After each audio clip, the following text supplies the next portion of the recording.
Still worried about money, Natalie? My grandmother's laugh cut through the crystal silence of her sitting room like a knife through silk. How delightfully common of you. I stood by the window of her Beacon Hill mansion, watching autumn leaves spiral down onto Chestnut Street.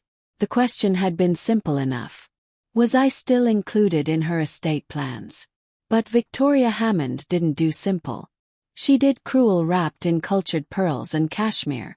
I just wanted to understand where things stood, grandmother, I said, keeping my voice steady. She set down her teacup with a delicate clink that somehow sounded like dismissal.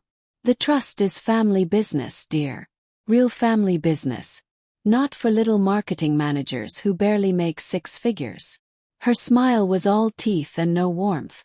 Something cold settled in my chest, replacing the hope I'd carried into this room.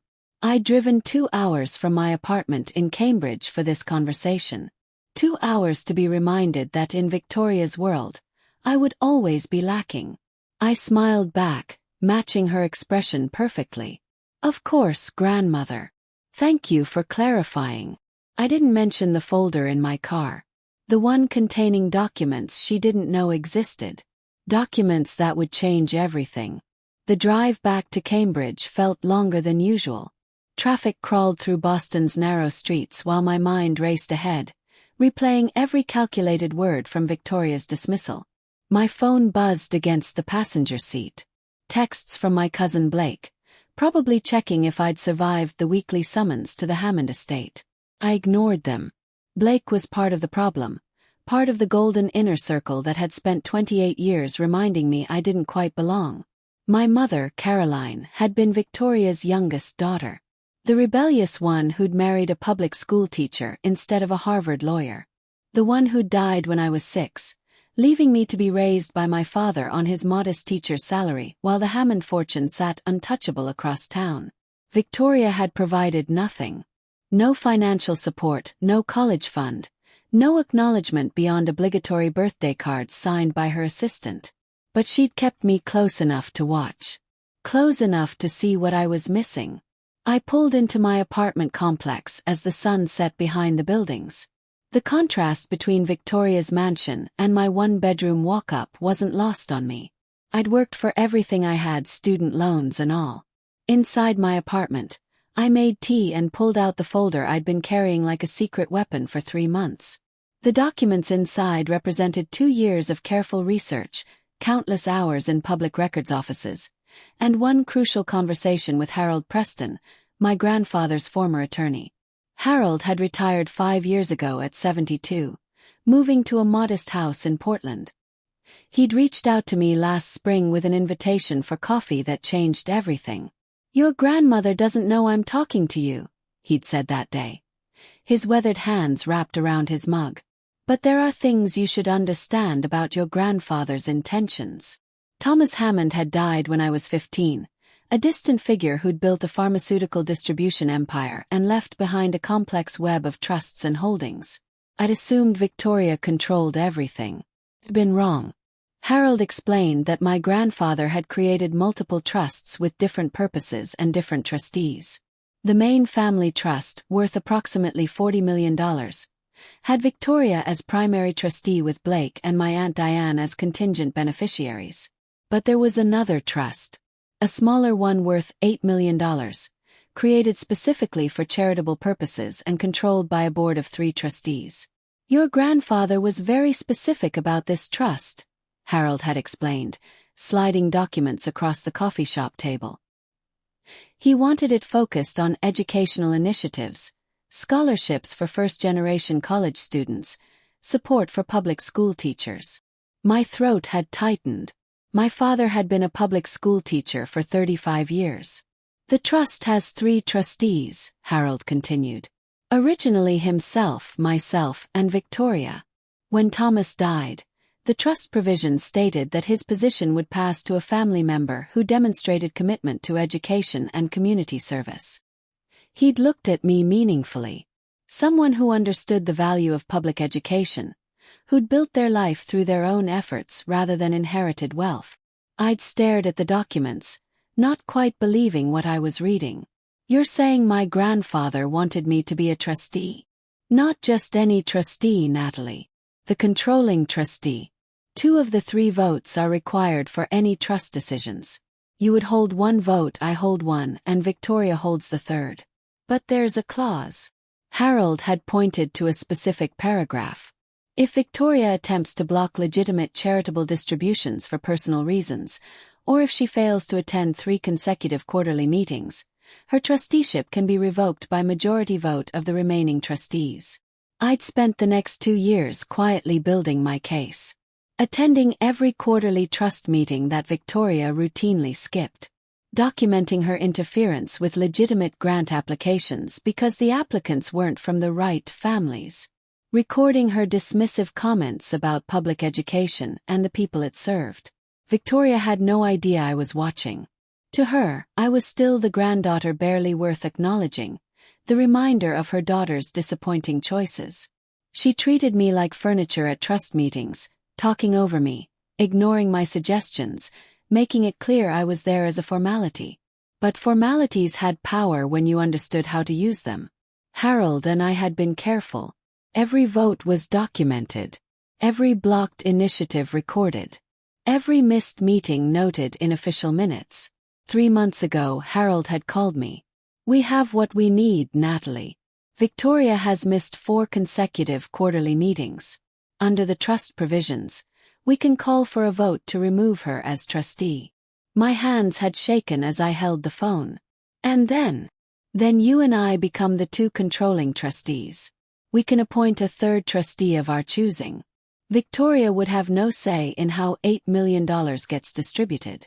$8 million to fund exactly the kind of programs my grandfather had valued. Now, sitting in my apartment with those documents spread across my coffee table, I thought about Victoria's laugh this afternoon. How delightfully common of you. She thought I wanted a piece of her fortune. She had no idea I was about to take something far more valuable: her control, her authority, her ability to gatekeep my grandfather's legacy. I pulled out my laptop and began drafting the formal notice. According to trust provisions, we needed to notify Victoria of the removal vote with 14 days advance notice. The meeting would be held at Harold's attorney's office in downtown Boston. Victoria would have to attend or risk automatic removal. I kept my language professional and cold, exactly the tone she'd used with me for 28 years. My phone buzzed again. Blake still waiting for me to respond. I picked it up and scrolled through his messages. How'd it go with grandmother? She wasn't too harsh, was she? Family dinner next Sunday, you coming? I typed back a simple response. Dinner sounds good. See you then. Let him think everything was normal. Let them all think the natural order remained intact. They'd learn soon enough. The next morning, I printed the formal notice on professional letterhead and mailed it certified to Victoria's address. Then I called Harold to confirm. It's done, I said. She'll receive the notice by Wednesday. How are you feeling? Harold's voice carried concern beneath his professional tone. Honestly, terrified and exhilarated. I watched traffic through my office window. This is going to cause a massive fight. Your grandfather anticipated that. He knew Victoria would resist anything that challenged her control. That's why he built in these protections. Harold paused. Natalie, you understand this isn't about revenge, right? This is about honoring your grandfather's actual wishes. I know. And I did know. This was bigger than my hurt feelings or Victoria's cruelty. This was about making sure $8 million went to students who needed it, not sat accumulating interest while Victoria played gatekeeper. But I'd be lying if I said the justice didn't taste sweet. That afternoon I focused on my actual job at the marketing firm. Quarterly reports needed reviewing, client presentations required preparation. Normal work that felt surreal against the knowledge of what I'd set in motion. My desk phone rang at 3:15. Victoria. My heart hammered as I answered. Hello, grandmother. What is the meaning of this? Victoria's voice vibrated with barely controlled fury. This ridiculous notice about some trust meeting. Kept my tone neutral. It's a standard quarterly meeting notice, as required by the trust documents. You've missed the last 4 meetings, so Harold and I are formally requesting your attendance. Requesting? She practically spat the word. I don't take requests from marketing girls who can barely afford their rent. The trust provisions require your attendance, I repeated calmly. If you choose not to come, the bylaws are clear about the consequences. Silence stretched between us, filled with 28 years of her dismissal and my quiet observation. You think you can threaten me? Victoria's laugh was sharp. I've been managing family assets since before you were born. This little power play is adorable, but you're out of your depth. Then you'll have no problem attending the meeting to address our concerns about your participation. I glanced at my notes. November 15th at 10 o'clock, Harold's attorney's office on State Street. The address is in the notice. I'll be there, she said coldly. And I'll be bringing my attorneys. This amateur hour ends now. She hung up without goodbye. I set down the phone, my hands trembling slightly. My coworker Amanda poked her head around my cubicle wall. You okay? You look pale. Family stuff, I managed. My grandmother isn't happy about something. Amanda knew bits and pieces about my complicated family situation. She'd been my closest friend since we'd started at the firm together 4 years ago.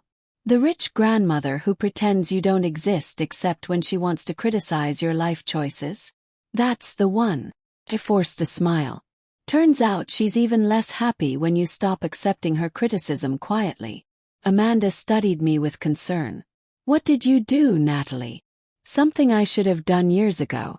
I'm standing up for myself. The words felt powerful and terrifying in equal measure. That evening, Blake called while I was making dinner. Grandmother is losing her mind, he said without preamble. She called me ranting about some trust meeting and insubordination. What's going on? I stirred pasta and considered how much to tell him. Blake was 32, 4 years older than me, a corporate lawyer who'd never questioned his place in the Hammond hierarchy. There's a charitable trust grandfather created. Victoria has been blocking legitimate distributions and missing required meetings. Harold and I are addressing it. Addressing it. Blake's tone sharpened. Natalie, you can't just challenge grandmother on trust matters. She controls everything. She controls the main family trust, I corrected. This is different. This is the educational trust grandfather specifically created with different provisions. I don't understand why you're doing this. If you need money, I can talk to grandmother about increasing your birthday gifts or something. The casual dismissal in his words made me grip the phone tighter. This isn't about money for me, Blake. This is about $8 million that's supposed to fund scholarships and educational programs. But Victoria has been sitting on it for years because she doesn't think public school kids deserve Hammond money. Blake was quiet for a moment. That's not how she thinks. It's exactly how she thinks. I've been documenting it for 2 years. Every grant application she's rejected, every initiative she's blocked. Harold has the records. Harold Preston. That old attorney. Blake sounded surprised. He's been out of the picture for years. He was one of the original trustees. He's still one of the 3 voting members. I drained my pasta, the steam rising between me and my phone. And he agrees that Victoria has been violating her fiduciary duties. This is crazy, Natalie. You're going to tear the family apart over some procedural disagreement. The family was already torn apart, Blake. You just never noticed because you were on the comfortable side of the tear. The silence that followed was heavy with years of unspoken truths. Finally Blake spoke, his voice careful. What exactly are you planning to do at this meeting? We're voting to remove Victoria as a trustee based on her violations of the trust provisions. Then Harold and I will appoint a replacement trustee who actually cares about the trust's mission. And Victoria just loses control. Of this trust, yes. The main family trust isn't affected. She still controls all $40 million of that. This is specifically about the $8 million designated for education. Blake exhaled slowly. She's going to fight this with everything she has. I know. And you're ready for that. I thought about this afternoon's conversation with Victoria, her casual cruelty, her assumption that I'd always accept whatever scraps she chose to throw. I've been ready for 28 years. I just didn't know it until now. After we hung up, I sat with my pasta cooling in front of me, appetite gone. My phone showed a text from my father. Heard from Blake that something's happening with family trust matters. You okay, sweetheart? My father had stayed carefully distant from Hammond family drama after my mother died. He'd never asked Victoria for anything, never pushed me to demand my inheritance. He just quietly worked his teaching job and raised me on his own. Called him back immediately. Hi, Dad. Natalie. His familiar voice steadied me. Blake called me concerned. Said you're challenging Victoria on something about a trust. I explained the situation while he listened with the patient attention he'd always given his students. When I finished, he was quiet for a long moment. Your grandfather created that trust? He did. Harold showed me the documents. It was supposed to honor grandfather's belief in public education, in giving opportunities to kids like me who didn't grow up with family money. Dad's voice roughened. Your mother would be proud of you. Tears stung my eyes unexpectedly. I'm scared, Dad. Victoria is going to make this ugly. Probably, he agreed. But ugly doesn't mean wrong. If this trust was meant to help students and teachers, and Victoria has been preventing that, then you're doing the right thing. Even if it means family drama. Especially then. The Hammonds have had it too easy for too long, never having to examine whether their decisions actually help anyone beyond themselves. He paused. Your mother used to say that real family isn't about blood or money. It's about showing up for people, about caring whether your actions make the world better or worse. I wiped my eyes. Victoria doesn't see it that way. Victoria sees the world through a very small window, Dad said gently. That's her limitation, not yours. You've got 2 weeks until this meeting. Use that time to make sure your case is solid, that you're acting from principle, not anger. Can't it be both? He laughed softly. Maybe a little. But principle has to lead, or you'll make decisions you'll regret. We talked for another hour about everything except the trust, his students, my work projects, normal life that felt like a luxury I was about to lose.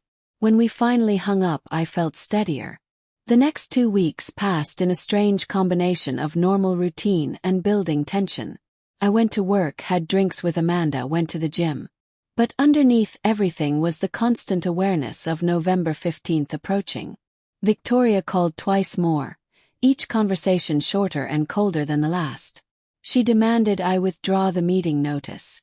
She threatened to cut me off from all family events. She suggested I was having some kind of mental health crisis that required professional intervention.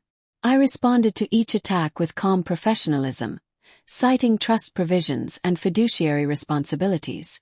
My refusal to engage emotionally seemed to enrage her more than any argument could have. Blake kept texting, trying to play peacemaker. My Aunt Diane called once, her voice tight with disapproval. Your grandmother is very upset, Diane said. This trust matter has her quite distressed. I'm sorry she's distressed, I replied. But the trust has legal requirements that haven't been followed. Natalie, dear, you have to understand that Victoria has managed family assets for decades. She knows what she's doing. Then she should have no problem explaining at the meeting why she's blocked over 30 scholarship applications in the past 5 years. Diane's silence told me she hadn't known about that. 30 applications. 32, actually. All from qualified first-generation college students. All rejected because Victoria decided they weren't appropriate recipients of Hammond money.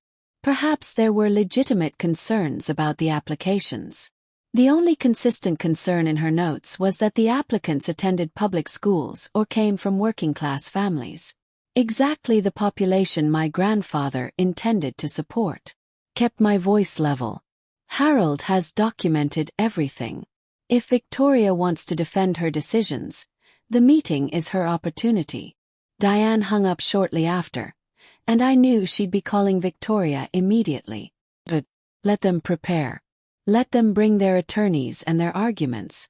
Harold and I had the trust documents, the bylaws, and 2 years of evidence. 3 days before the meeting, Harold and I met for lunch in downtown Boston to review our strategy. Harold looked older than he had at our first meeting 2 years ago, but his eyes were sharp as we spread documents across the table. Victoria's attorney called me, he said. Fellow named Pierce Wellington. Big firm, expensive suits, intimidation tactics. What did he say? Mostly threats about tortious interference and breach of fiduciary duty. Legal nonsense meant to scare us off. Harold smiled grimly. I've been practicing law for 45 years.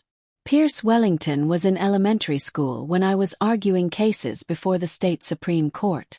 So we're okay. We're solid. Your grandfather's trust provisions are crystal clear. Victoria has violated multiple bylaws, missed required meetings, and blocked legitimate charitable distributions. Any judge would rule in our favor if she tries to challenge the removal. I felt some of my tension ease. What should I expect at the meeting? She'll try to dominate, make you feel small, question your competence and motives. She'll have Pierce with her, maybe other family members for emotional support. They'll use every psychological tactic to make you back down. Harold met my gaze steadily. Can you handle that?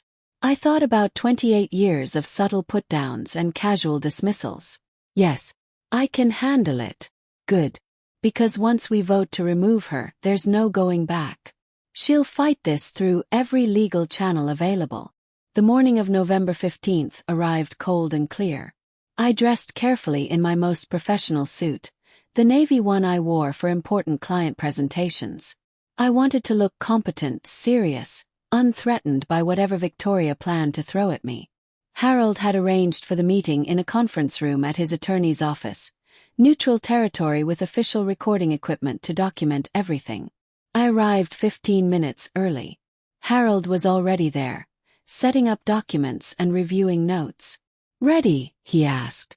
As ready as I'll ever be. The conference room was all dark wood and leather chairs, windows overlooking State Street. Harold had arranged 3 chairs on one side of the table for Victoria, her attorney, and any other attendees she brought. 2 chairs on our side for Harold and me.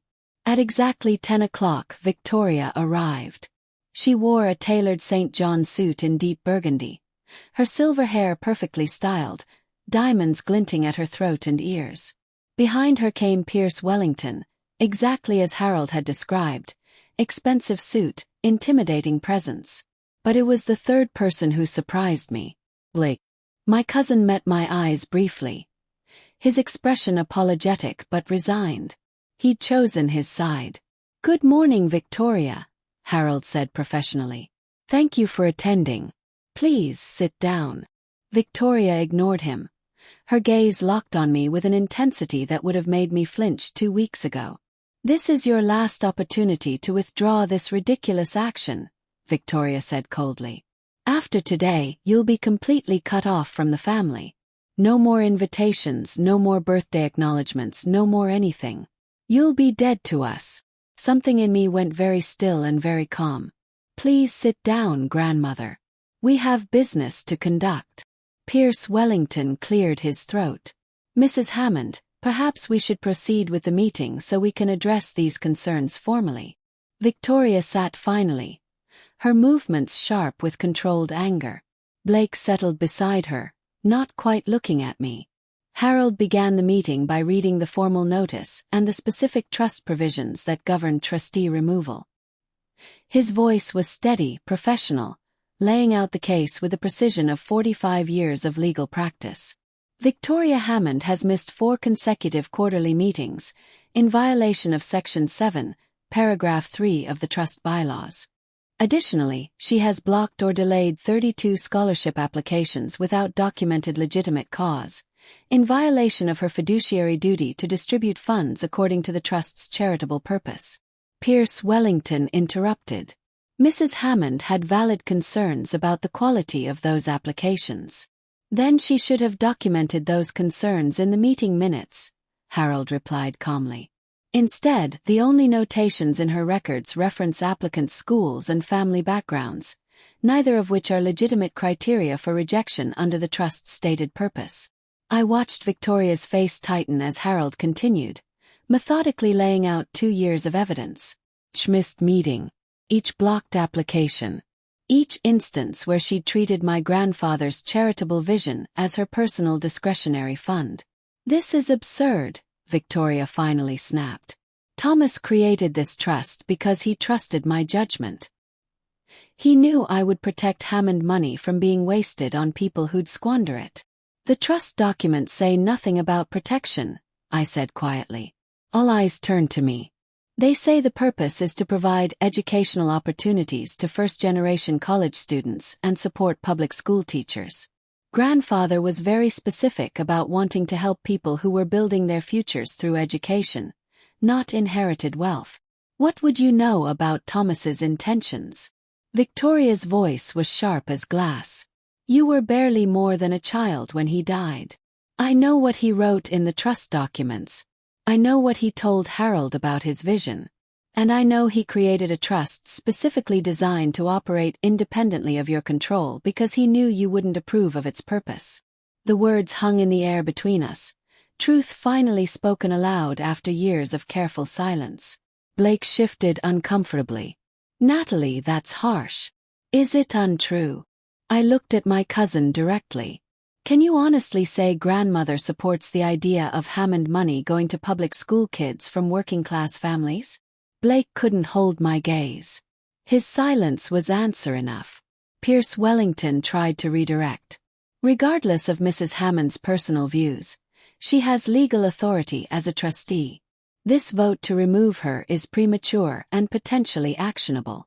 It's neither premature nor actionable, Harold responded. The trust bylaws are explicit. 4 missed meetings constitute grounds for removal. The vote requires only 2 of 3 trustees. Natalie and I are calling the vote now. This is a coup, Victoria said, her voice dropping to something dangerous. You're stealing control of Thomas's trust based on technicalities and personal grudges. I'm enforcing the provisions my grandfather wrote into the trust specifically to prevent a single trustee from hijacking its purpose, I said. My voice was steady, though my hands were trembling in my lap. Every decision we've made has been according to the bylaws he created. Harold cleared his throat. I'm calling the vote. All those in favor of removing Victoria Hammond as trustee based on the documented violations of trust bylaws, please indicate. In favor, I said clearly. In favor, Harold echoed. This is not over, Victoria stood abruptly. Pierce, file whatever legal challenges are necessary. I will not allow these 2 to destroy Thomas's legacy. With respect, Mrs. Hammond, Harold said quietly, we're trying to preserve it. Victoria stared at him for a long moment, then turned that same cold gaze on me. You've made a terrible mistake, Natalie. You think you've won something, but all you've done is guarantee your complete exclusion from this family. Blake, we're leaving. Blake stood, still not meeting my eyes. They filed out, Victoria's heels sharp against the floor, Pierce Wellington muttering into his phone about injunctions and emergency hearings. When the door closed behind them, I realized I was shaking. Harold poured water from a pitcher on the credenza and handed me a glass. You did well. That took courage. She's going to fight this forever. I drank the water, trying to steady my hands. Let her fight. The law is clear. The bylaws are clear. She can file all the challenges she wants, but no judge will overturn a vote that was conducted exactly according to the trust provisions. Harold sat back down across from me. Now comes the good part. We need to appoint a replacement trustee. Do you have someone in mind? I've been thinking about this for weeks. My father. He taught public school for 35 years. He understands the trust's mission better than anyone. Harold smiled. Thomas would have loved that. Let's make it official. We spent the next hour completing the necessary paperwork, formally removing Victoria and appointing my father as the 3rd trustee. By the time we finished, it was nearly noon. What happens now? I asked as we packed up documents. Now we start doing what this trust was always meant to do. We review those 32 rejected applications. We establish clear criteria for future distributions. We reach out to schools and scholarship programs your grandfather would have wanted to support. Harold's eyes held something that looked like satisfaction. And we let Victoria exhaust herself with legal challenges that won't go anywhere. I drove back to Cambridge in a daze, the reality of what I'd done slowly settling over me. I'd challenged Victoria Hammond. Won. And I'd probably lost whatever tenuous connection to the Hammond family I'd ever had. My phone rang as I pulled into my parking lot. How did it go?" he asked.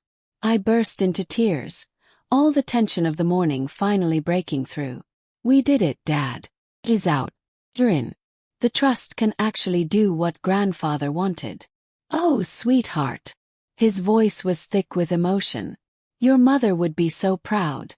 I'm so proud. Victoria says I'm dead to the family now.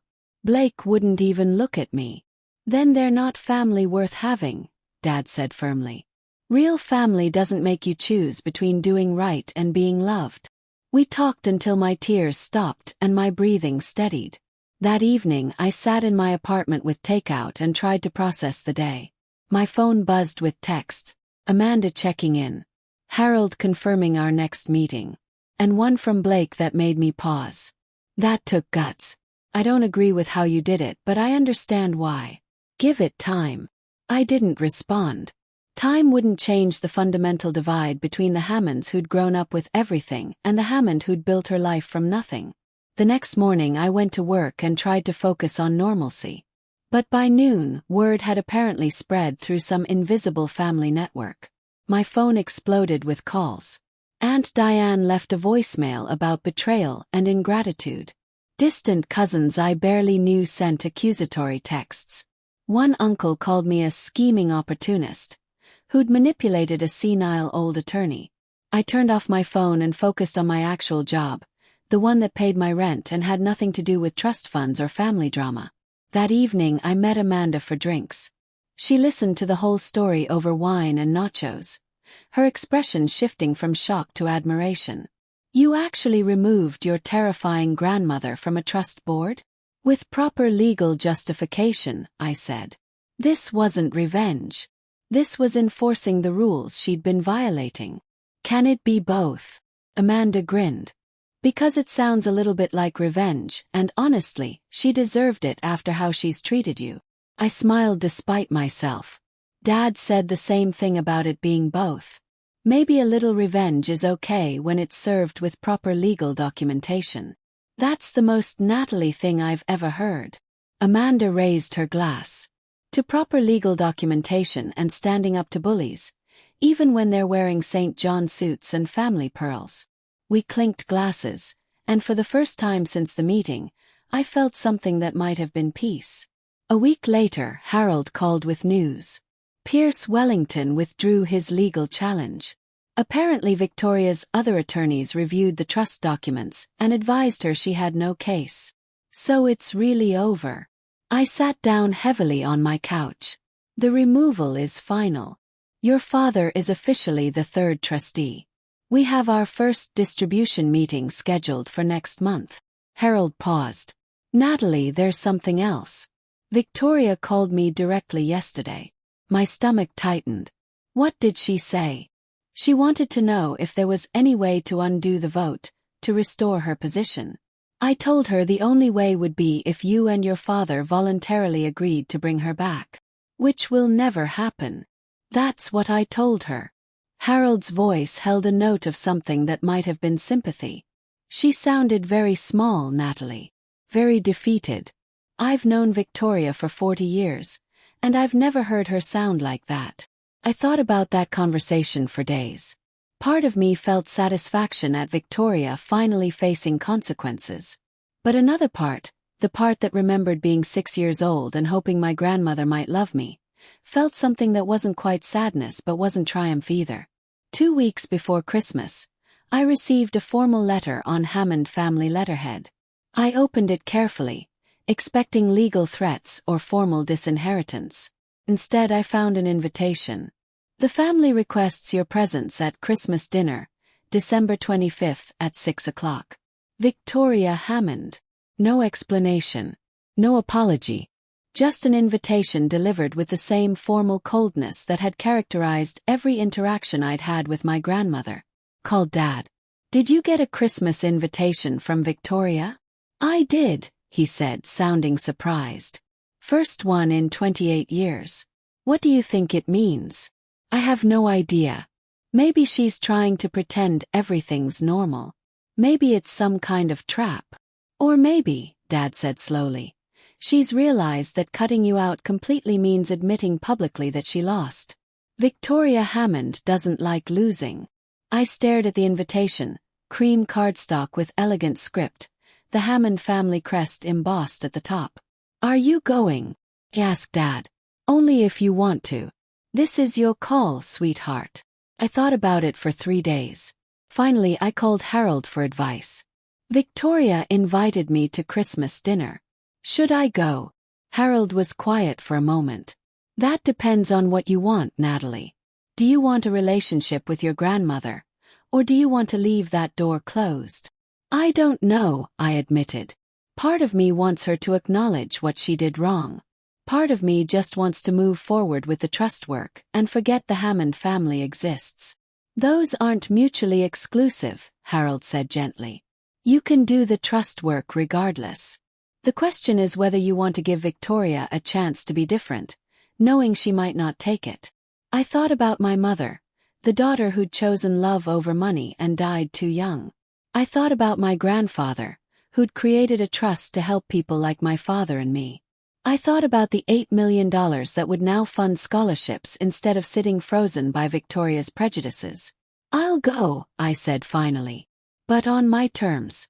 If she wants me there, she accepts that I'm a trustee who makes my own decisions. No more dismissals, no more casual cruelty." "That's the right answer," Harold said. "Go with your boundaries clear. See what happens." So on Christmas Day, I drove to Beacon Hill in my best dress, carrying wine and my spine straight. Dad met me at the door, equally nervous. Blake opened the door, his expression wary. "You came." "I was invited," I said simply. Inside, the Hammond mansion glowed with Christmas decorations and too many relatives. They parted as I walked through, conversations stopping, eyes following. Victoria stood by the fireplace, elegant and controlled as ever. Our eyes met across the room. She nodded once, formal acknowledgement. I nodded back. We didn't embrace. Didn't apologize. Didn't resolve anything. But for the first time in 28 years, Victoria Hammond made space for me at her table. And I took it, not as the grateful grandchild begging for scraps, but as the woman who'd learned to demand her rightful place. The trust would do its work. The scholarships would be awarded. And I would spend Christmas with family who'd finally learned I wouldn't be dismissed. Sometimes that was victory enough.